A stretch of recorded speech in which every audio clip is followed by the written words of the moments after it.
तो इसीलिए जब रक्षाबंधन या इस तरह का कोई फेस्टिवल होता है तो फील होता है, याद भी आती है।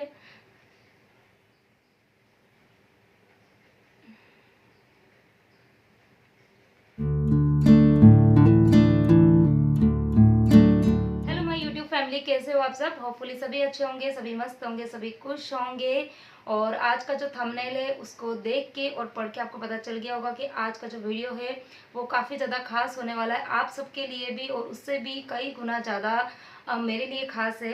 क्योंकि आज का जो वीडियो है वो है मेरा इंट्रोडक्शन वीडियो, और इसको आप मेरा फर्स्ट वीडियो भी बोल सकते हैं, क्योंकि चैनल को मेरे 2 साल से भी ऊपर हो गए हैं, लगभग 3 साल होने आ गए हैं। और अभी तक मैंने अपना कोई भी इंट्रोडक्शन वीडियो जो है अब तक नहीं डाला है। तो बहुत सारे रीजंस थे नहीं डालने के। जब मैंने चैनल स्टार्ट किया था उस टाइम पर मैंने सोचा था कि चलिए मैं डाल देती हूँ, लेकिन फिर मेरे दिमाग में ये भी ख्याल आया कि अगर मैं डालूंगी भी सही तो उस टाइम पर मेरी जो यूट्यूब की फैमिली जो थी ना वो इतनी ही थी, मतलब। और उनमें भी ऐसा होते थे कि कमेंट्स बिल्कुल भी नहीं आते थे, लाइक भी नहीं आते थे। तो मैंने सोचा कि चलिए थोड़ी सी जो मेरी यूट्यूब की फैमिली है उसको थोड़ा सा बड़ा होने देते हैं, और उसके बाद में मैं अपना इंट्रोडक्शन वीडियो जो है वो डाल दूंगी। लेकिन यही होता है कि किसी भी काम को अगर आप कर लेते हो तो ठीक है, और अगर उसको आप आज नहीं कल के भरोसे छोड़ दोगे ना तो फिर वो काम आपका रह ही जाता है। तो बस वही कुछ था मेरे साथ में। और इंट्रोडक्शन वीडियो जो है वो मुझे अब बनाने की ज़रूरत इसलिए ज़्यादा महसूस हुई क्योंकि अब जब मैं वीडियो डालती हूँ तो अच्छे खासे व्यूज़ भी आते हैं, कमेंट्स भी आपके भर भर के कमेंट्स आते हैं। तो सबसे पहले तो आप सबका दिल से थैंक यू कि आप अपने इतने जो कीमती टाइम होता है उसमें से टाइम निकाल कर मेरे वीडियो को देखते हैं, और उससे भी बड़ी बात कि आप कमेंट्स टाइप करके कमेंट्स भी लिखते हैं। तो मुझे काफ़ी अच्छा लगता है, आप सबके कमेंट्स जो है वो मैं पढ़ती हूँ और कोशिश करती हूँ कि सारे ही कमेंट्स का मैं रिप्लाई भी दूँ।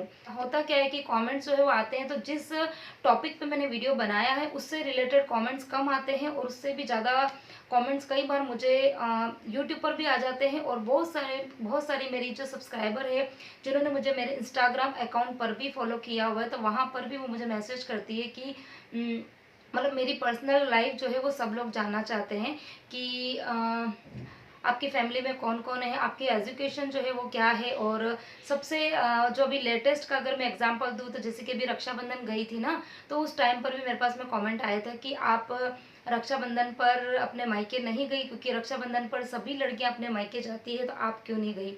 तो फिर मुझे लगा कि चलिए अब ये बहुत बहुत लंबे टाइम से इस तरीके के क्वेश्चन जो है वो बनते आ रहे हैं, तो अब टाइम आ गया है कि मैं आप सबको अपने बारे में थोड़ा सा बता पाऊँ। ठीक है, तो चलिए वीडियो को स्टार्ट करते हैं।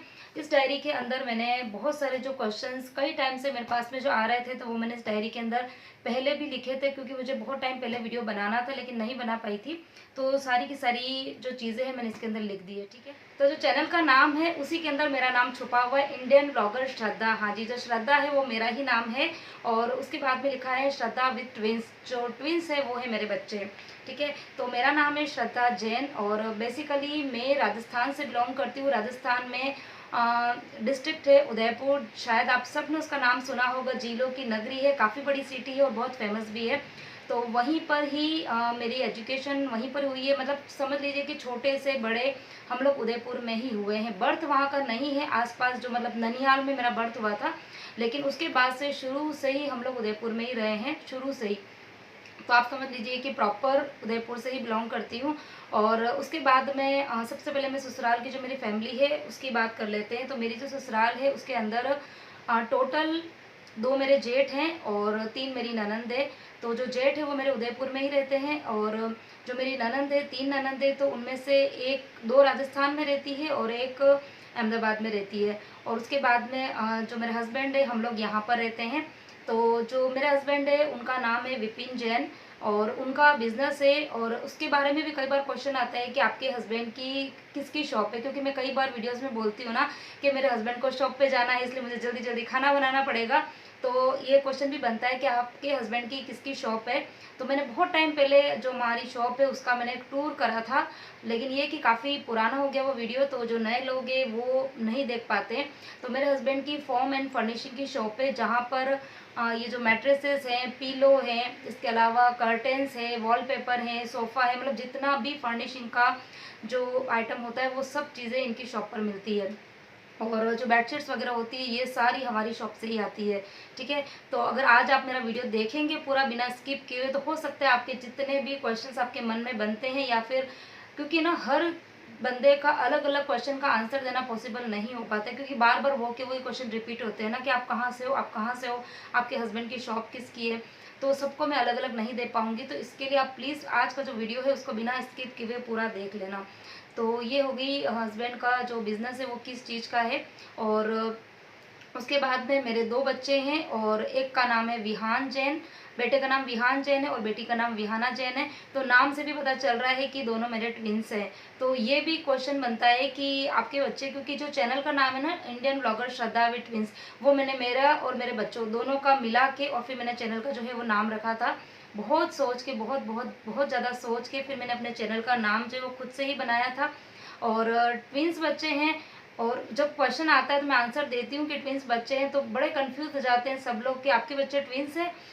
उनकी जो शक्ल है वो देख के तो लगता नहीं है, मतलब उनकी जो आपस में फेस है ना उनके नहीं मिलते हैं। तो आप लोग को शायद पता नहीं होगा कि ट्विंस जो आप टीवियों में देखते हुए आए ना, कि जैसे जुड़वा मूवी में सलमान खान 2 भाई थे, बिल्कुल सेम टू सेम थे। तो सारे के सारे जो ट्विंस होते हैं ना वो बिल्कुल ऐसे नहीं होते हैं। 2-3 तरह की कैटेगरी होती है ट्विंस में भी। कुछ होते हैं जिनका फेस बिल्कुल मिलता है और उनकी जो हरकतें होती है ना वो बिल्कुल सेम होती है। लेकिन कुछ ट्विंस जो होते हैं वो हमारे बच्चों जैसे होते हैं, जिनकी ना शक्ल मिलती है और ना ही अकल मिलती है। ठीक है, तो दोनों का नेचर जो है वो भी बिल्कुल डिफरेंट है। और एक बॉय और गर्ल है तो ऑब्वियस बात है उनका नेचर जो होगा वो डिफरेंस होगा, और फेस जो है वो भी बिल्कुल डिफरेंट है। लेकिन हाँ, दोनों मेरे ट्विंस है।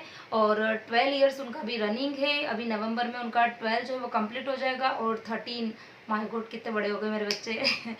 तो ये हो गई मेरे ससुराल की बात। और इन लॉज जो है वो उदयपुर के पास में ही एक गांव है, वहाँ पर रहते हैं। बाकी कई बार वो गांव में भी रहते हैं, कई बार वो मेरे जो जेठ है, 2 जेठ उदयपुर में रहते हैं, वहाँ पर भी आते हैं, और बाकी कई बार यहाँ पर भी आते हैं। वो आपने मेरे पुराने वीडियो देखे होंगे तो वो यहाँ पर भी आते हैं, ठीक है। तो ये तो हो गई मेरे पूरे ससुराल की फैमिली की बात। और उसके बाद में आते हैं मायके की फैमिली की बात। तो चलिए, मायके की फैमिली की बात जो है वो मैं थोड़ी सी देर में आगे करूँगी, क्योंकि वो बात जब स्टार्ट होगी तो फिर क्या पता मैं आगे आपसे बहुत ज़्यादा बात नहीं कर पाऊँगी। तो हाँ, उसके बाद में बढ़ते हैं एजुकेशन की तरफ। तो एजुकेशन की बात करें तो 12th जो है वो मेरा कंप्लीट है। 12th के बाद में मैंने 1 साल का ड्रॉप किया था। और वो जो ड्रॉप था वो सिर्फ फ़न के लिए नहीं था, या फिर कोई ऐसी प्रॉब्लम नहीं थी कि मैंने ड्रॉप किया था। मैंने ड्रॉप किया था कि उस टाइम पर मैंने ट्राई किया था पीएमटी के लिए। तो अभी बहुत से लोगों को पता नहीं होगा कि व्हाट इज़ अ पीएमटी। तो पीएमटी का फुल फॉर्म होता है प्री मेडिकल टेस्ट, मतलब मेडिकल लाइन से है। मेरी जो फैकल्टी थी वो थी साइंस फैकल्टी। मुझे शुरू से ही पढ़ने का बहुत बहुत बहुत ज़्यादा इंटरेस्ट था। मतलब मैं जो स्कूल की, मतलब क्लास की जो ब्राइट स्टूडेंट्स होती है उन्हीं में से ही एक थी। मुझे बहुत ज़्यादा पढ़ने में इंटरेस्ट था। इवन मैंने 12th तक कोई भी कोचिंग या कोई भी ट्यूशन नहीं ली थी। Without coaching and without tuition में हमेशा फर्स्ट ही आती थी। मैं यूँ नहीं कहूँगी कि क्लास में मैं टॉप करती थी, लेकिन हाँ, हमेशा मेरा डिवीज़न जो था वो मेरा फर्स्ट ही बनता था। और वो सब मेरी मेहनत थी। और गवर्नमेंट स्कूल से पढ़ी हूँ तो आपको भी पता है कि गवर्नमेंट स्कूल की जो एजुकेशन होती है वो किस तरीके की होती है। वहाँ पर आपको जितनी मेहनत करनी पड़ती है ना, वो खुद से करनी पड़ती है।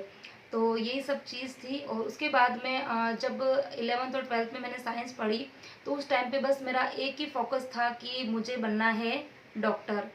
मतलब उस टाइम पे, अभी आज के टाइम पे देखें तो आज के टाइम पर तो इतनी सारी आपको मतलब कैटेगरीज दिख जाती है। आप अगर आपके पास में साइंस फील्ड है ना, तो आपके पास में बहुत सारे ऑप्शंस आपको मिल जाते हैं, इतनी सारी गाइडेंस आपको मिल जाती है।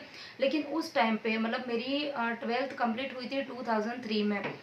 2003 में हाँ, 2003 में मेरी जो 12th थी वो कंप्लीट हुई थी। उस टाइम पे मेरी सिस्टर की मैरिज थी, मई 4 मई।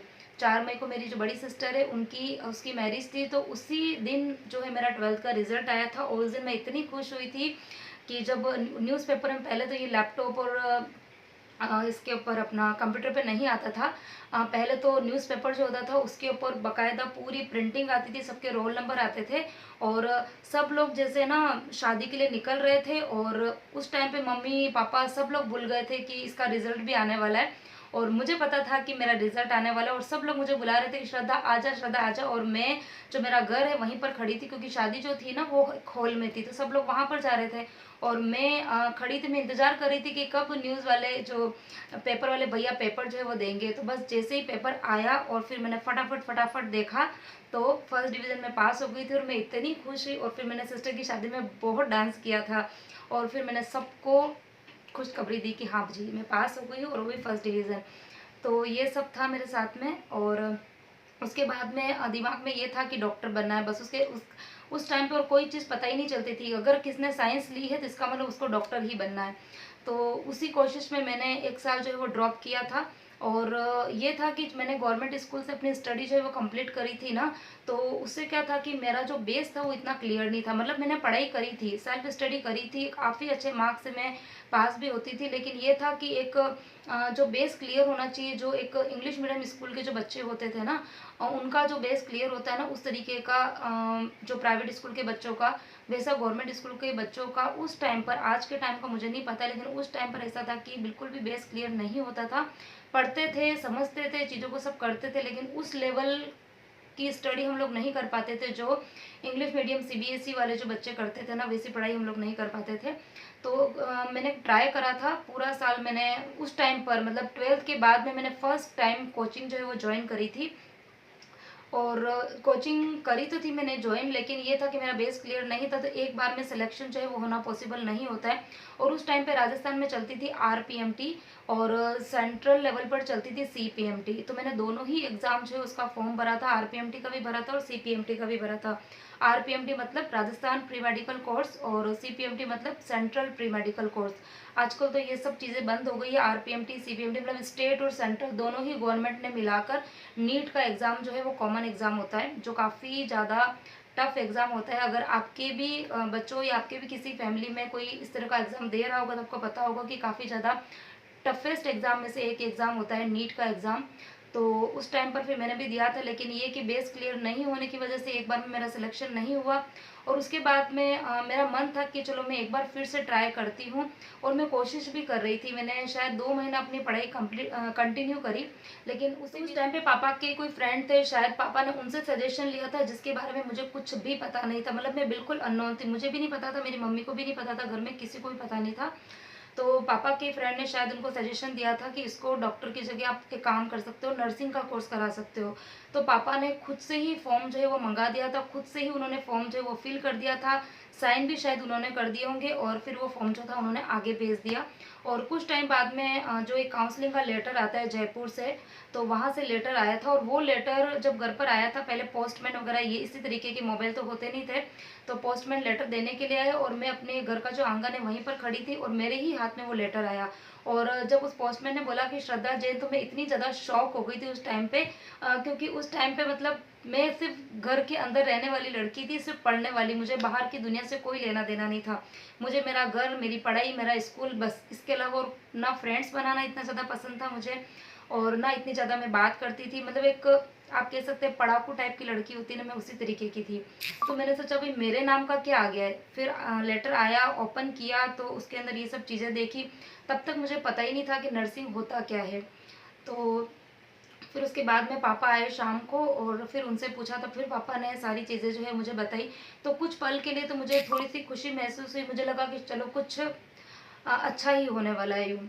तो उसके बाद में कुछ टाइम बाद में फिर जयपुर गए हम लोग, काउंसलिंग हुई। फिर वहाँ तक तो सब कुछ ठीक चल रहा था। फिर जब काउंसलिंग के अंदर जब मेरा टर्न आया ना, फिर उस टाइम पर मुझे ये पता चला कि नर्सिंग के अंदर सिर्फ साइंस फैकल्टी वाले बच्चों का सिलेक्शन नहीं होता है, वहाँ पर आर्ट्स वाले बच्चे भी आते हैं, कॉमर्स वाले बच्चे भी आते हैं। तो उसमें भी ऐसा था कि जो जनरल कैटेगरी के आते हैं ना, उनसे भी ज़्यादा प्रायोरिटी जो होती है वो एससी एसटी जो होते हैं उन लोगों को मिलती है। तो मेरा जो परसेंटेज था, मुझे गवर्नमेंट कॉलेज चाहिए था और मेरे से 1% 2% कम की शायद कोई लड़की थी, सिर्फ एक ही वैकेंसी गवर्नमेंट कॉलेज की खाली थी और उसमें 2 या 3% शायद कोई मतलब एससी एसटी जो थी नॉन जनरल की एक लड़की थी, उसका सिलेक्शन हो गया और फिर मेरा सिलेक्शन उन लोगों ने नहीं किया। तो मुझे बहुत बुरा लगा था क्योंकि वो आर्ट्स फील्ड से थी और उसके परसेंटेज जो थे वो मेरे से भी कम थे, और मैं साइंस फैकल्टी से थी और मैं पढ़ने में बहुत अच्छी थी। लेकिन जब मेरा वहाँ पे सिलेक्शन नहीं हुआ तो फिर मुझे बहुत बहुत ही ज़्यादा मतलब दुख भी हुआ था।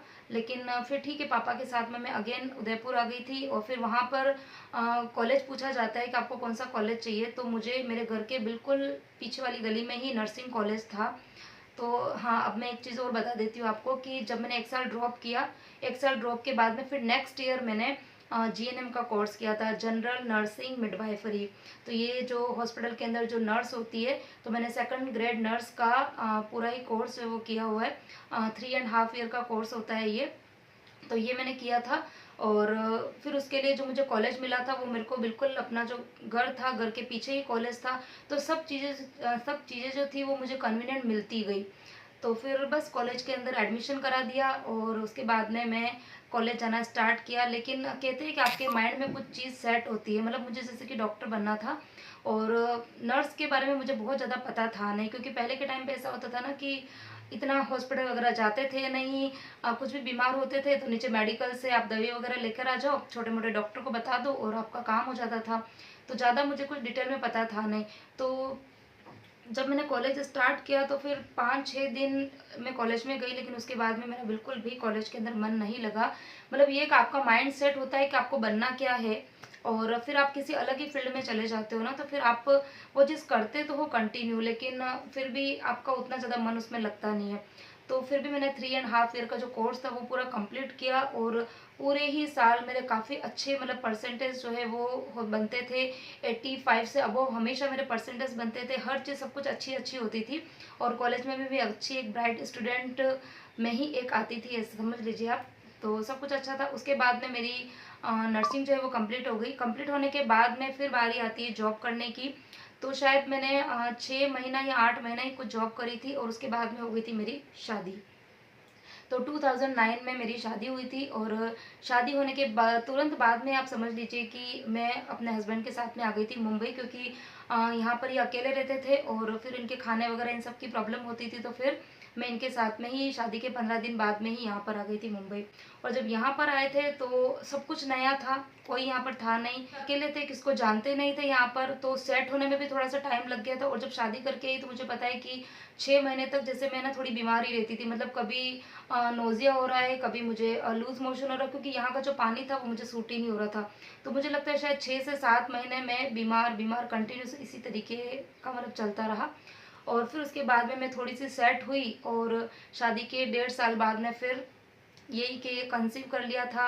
और कंसीव किया, और 4 से 5 दिन बाद में ही मुझे पता चल गया था कि मेरे ट्विंस बच्चे हैं। तो अभी ज़्यादा डिटेल जो स्टोरी है मेरे बच्चों की, मेरी जो डिलीवरी वाली स्टोरी है वो मैं आपको ज़्यादा डिटेल में अभी बताने जाऊँगी, तो ये वीडियो काफ़ी ज़्यादा लंबा हो जाएगा।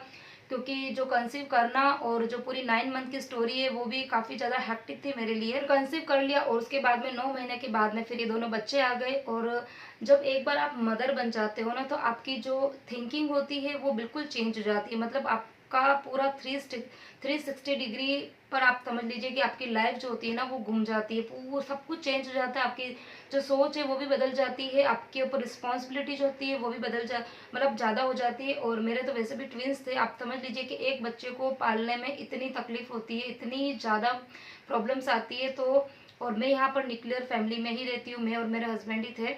डिलीवरी हुई थी मम्मी के यहाँ पर हुई थी, तो वहाँ पर मम्मी साथ में थी। उसके बाद में जब यहाँ पर आई तो मेरी मदर इन लॉ भी थी यहाँ पर, लेकिन होता है ना कि वो कितने दिन तक यहाँ पर रहेंगे। और बच्चे आप ये नहीं सोच सकते कि 1 साल के हो गए बच्चे तो वो बड़े हो गए। ट्विंस बच्चे हैं। अब मतलब हर टाइम मुझे सब लोग यही बोलते थे कि कोई बात नहीं, 1 साल और देख ले, फिर बच्चे बड़े हो जाएंगे तो थोड़ी तेरी टेंशन थोड़ी कम हो जाएगी।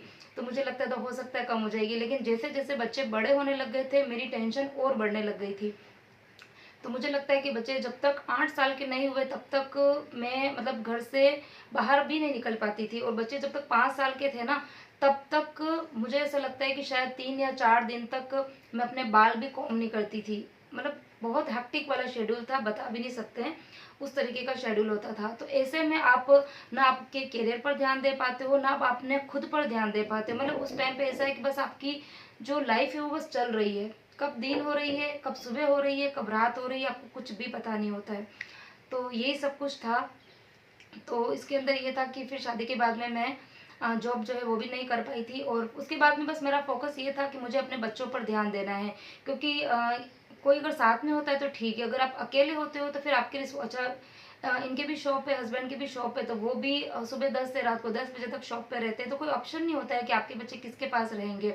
और छोटे बच्चों को आप किसी के भी भरोसे छोड़ के नहीं जा सकते हो बड़ी सिटी के अंदर। अगर आप गाँव में हो तो फिर भी ठीक है कि वहाँ पर आपकी कोई फैमिली मेम्बर्स होते हैं, आस पड़ोस होते हैं, लेकिन यहाँ पर आप किसी के भी भरोसे बच्चों को छोड़ के नहीं जा सकते हो। तो इसी चक्कर में ना मैं फिर बाद में जॉब अपनी कर पाई, और बस देखते ही देखते कब समय निकल गया, बच्चे 12 साल के होने आ गए हैं। और अब बढ़ते हैं मायके की फैमिली की तरफ। तो मायके में हम टोटल 4 सिस्टर्स हैं, मुझे मिलाकर हम 4 सिस्टर हैं, ब्रदर मेरा नहीं है। और मम्मी जो है वो 2014 में एक्सपायर हो गई थी, और पापा जो थे वो 2019 में एक्सपायर हो गए थे। और कैसे ये सब कुछ हुआ, तो इसके लिए फिर मैं कभी और दिन बताऊंगी, अभी मैं ज़्यादा नहीं बता पाऊंगी क्योंकि वीडियो जो है वो वैसे भी काफ़ी ज़्यादा बड़ा हो गया है। तो जो मायके की फैमिली है वो बहुत ही ज़्यादा छोटी है। 4 बहनें हैं, और 3 जो बहनें हैं, एक 3 बहनें हम यहाँ मुंबई में ही रहती है, और मेरे से जो जस्ट छोटी है वो रहती है वडोदरा में। तो काफ़ी छोटी फैमिली है, सबकी शादी हो गई है, सबके बच्चे हैं, सब अपनी अपनी लाइफ में सब खुश हैं। और हाँ, इसी वजह से मैं रक्षाबंधन पे घर पर नहीं गई, क्योंकि है ही नहीं वहाँ पर कोई, तो हम कैसे जाएंगे। मन तो बड़ा होता है जब जब मतलब जिस बिल्डिंग में मैं रहती हूँ, मतलब तो जब राखी रक्षाबंधन, स्पेशली रक्षाबंधन वाला जो फेस्टिवल है ना, और वो फेस्टिवल हमको शुरू से अच्छा नहीं लगता है।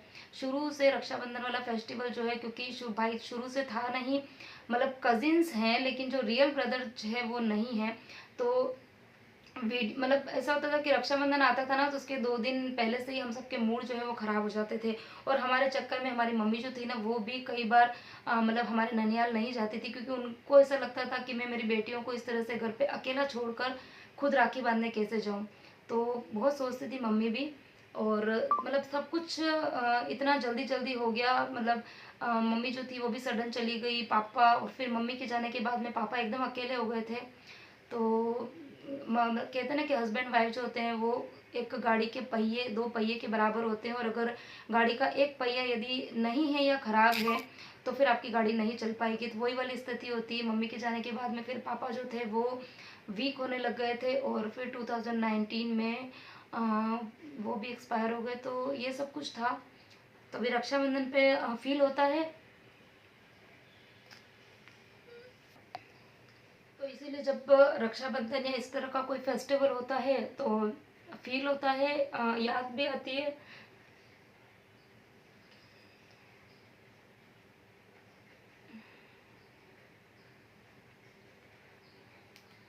लेकिन ये कि अब नई फैमिली में हम लोग हैं, तो बस इन सबको देखकर और बच्चों की तरफ देखते हैं, और बस हैप्पीली सब लोग रह रहे हैं। फैमिली सब अच्छी है हमारी, मेरी ससुराल की फैमिली भी सब अच्छी है, सब कुछ अच्छा है, किसी तरीके की कोई भी प्रॉब्लम नहीं है। तो बस यही सब कुछ था। और चलिए इस वीडियो को इसलिए मैंने बोला था कि ये मायके वाला जो पॉइंट है ना, जब कभी कमेंट आता था ना, तो मैं ना ज़्यादा कभी आंसर जो है वो नहीं देती थी। और आज जब मैं वीडियो बना रही थी तो मैंने पहले ही सोच लिया था कि ये वाला जो क्वेश्चन जो आता है इसका आंसर मैं लास्ट में ही दूंगी, क्योंकि उसके बाद में मैं फिर ज़्यादा जो है वो बात नहीं कर पाऊँगी। बताने के लिए तभी बातें जो है वो बहुत सारी है। मेरी जो डिलीवरी वाली स्टोरी है वो भी काफ़ी ज़्यादा इंटरेस्टिंग है। उसके बाद में शादी की एल्बम है, मेरा मन है कि मैं आपको वो भी बताऊं। और बहुत सारी चीज़ें जो है वो मैं आपके साथ में शेयर करना चाहती हूँ, लेकिन हाँ, आप लोगों को इंटरेस्ट होना चाहिए। आप लोग कमेंट्स कीजिए मुझे अच्छे अच्छे से, ठीक है। तो चलिए आज के वीडियो को करती हूँ यहीं पर एंड, और होपफुली आप सबके जो क्वेश्चन के आंसर्स है वो मैं दे पाई होंगी। तो प्लीज़ वीडियो को लाइक कर देना, शेयर करना वीडियो को। और अगर आपका कोई क्वेश्चन बचा है तो यदि बहुत ज़्यादा पर्सनल नहीं है तो आप प्लीज़ मुझे कमेंट सेक्शन में लिख के भेज देना, तो फिर मैं इसका पार्ट 2 जो है वो बनाऊंगी। कभी बनाऊंगी जब मेरे पास में बहुत सारे कमेंट्स जो है वो इकट्ठे हो जाएंगे, ठीक है। तो चलिए मिलती हूँ नेक्स्ट वीडियो में। Till then bye bye.